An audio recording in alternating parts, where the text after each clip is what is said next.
temperature sensor.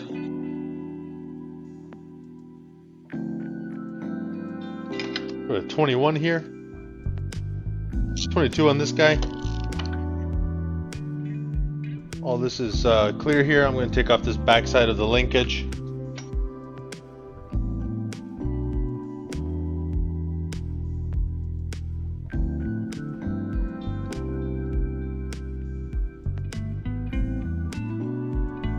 This one is loose already. This bolt here actually goes all the way through to the lower plenum. Pull that out completely.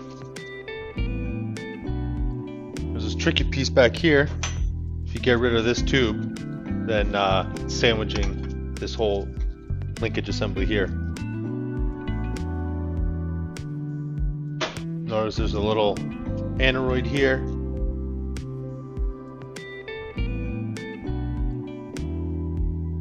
There's 1, 2, 3, 4 bolts down here that hold the upper plenum to the lower plenum. So we'll take those out. Just spray these down so we don't snap them. Pay attention to this big EGR tube as well. There's an order of sequencing when you put this thing back together. We're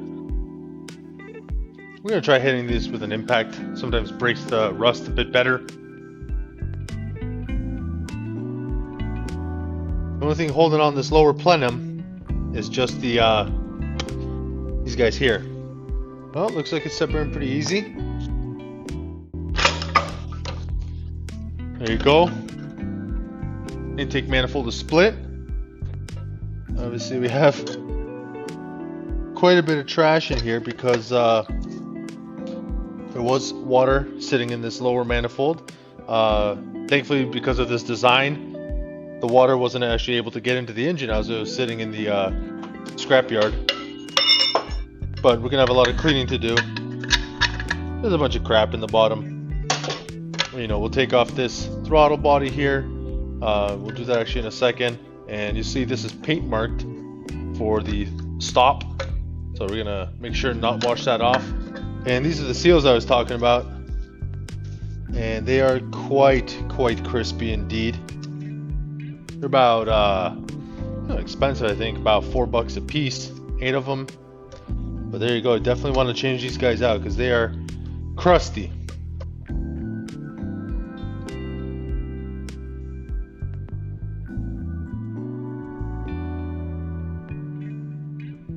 That's another potential leak path here, the gasket. You can see here all the built up crap in the bottom. So we'll soak this, overnight in the parts washer, and then we'll get it going later. Going to be resealing the intake manifold here. A couple small items you need. You're going to need your EGR tube. These are the rubber seals that go in between the lower and the upper intake manifolds. These do dry out. This is very important to replace these guys. Throttle body also removed, and so we got the EGR tube like I was saying. Here's your EGR tube seal and the throttle body gasket seal as well. You got your 2 bolts for the EGR hold down here, and these 4 bolts hold the throttle body on.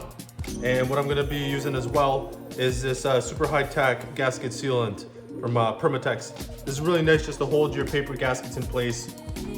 Really nice product, quite tacky and leaky. So it's good for anything, anywhere there's rubber connection, paper, gasket, it's all good. I'll just brush it on.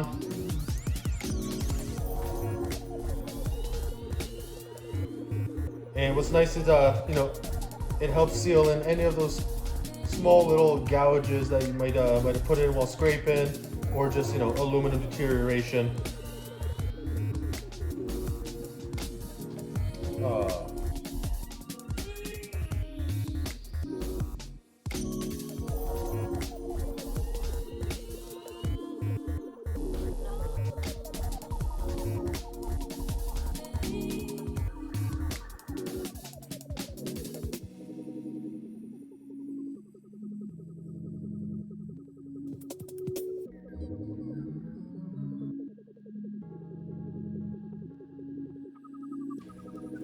Shake and bake.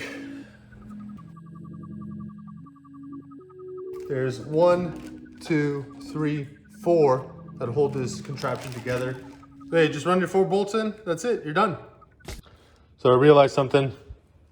My old engine had this temperature sensor here on the EGR tube, so I'm going to take it over. So I split over the old intake. So remember I was saying it overheated. Check out how bad this is. All these rubber seals melted.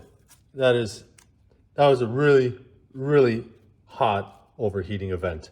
So, you know, these flanges might be warped. Who knows? I'm not using this intake manifold, but I have to take a couple pieces off it.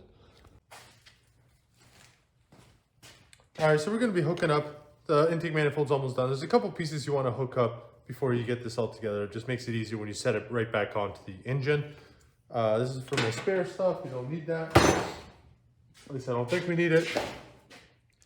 And so what we see here is the throttle linkage here. This guy connects down here. And you notice these bolts here, they go into the head. So there's nothing we could do about this guy at the moment. But we have this EGR tube back here. And, you know, this all sandwiches down here. This is one of the main bolts. This guy right here. Let me get that cleaned up as well. This bolt sandwiches all this through in here. So I want to make sure that's all there, available. So when we go to put this intake manifold onto the engine, it's all there. And this is the crank position, or I don't know, crank position, TDC sensor. I don't remember what they call it, but this guy obviously clearly also needs to get bolted in. So let me get this bolt cleaned up so we can get it pushed in here. Short bolt. See, there's 2 size bolts. Short bolt goes up here, long bolt over here. So notice this orientation here. I'm looking at the witness marks of how this looks like. This tube actually gets the top of it, I believe. This guy gets sandwiched. Tube goes here. Long bolt, like I was saying.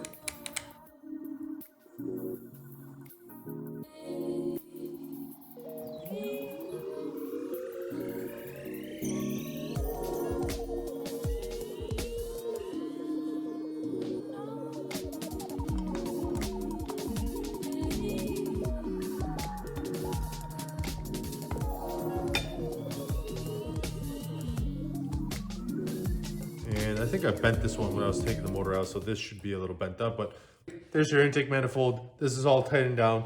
This manifold can be put back on once I get the head back from the machinist, ready for install.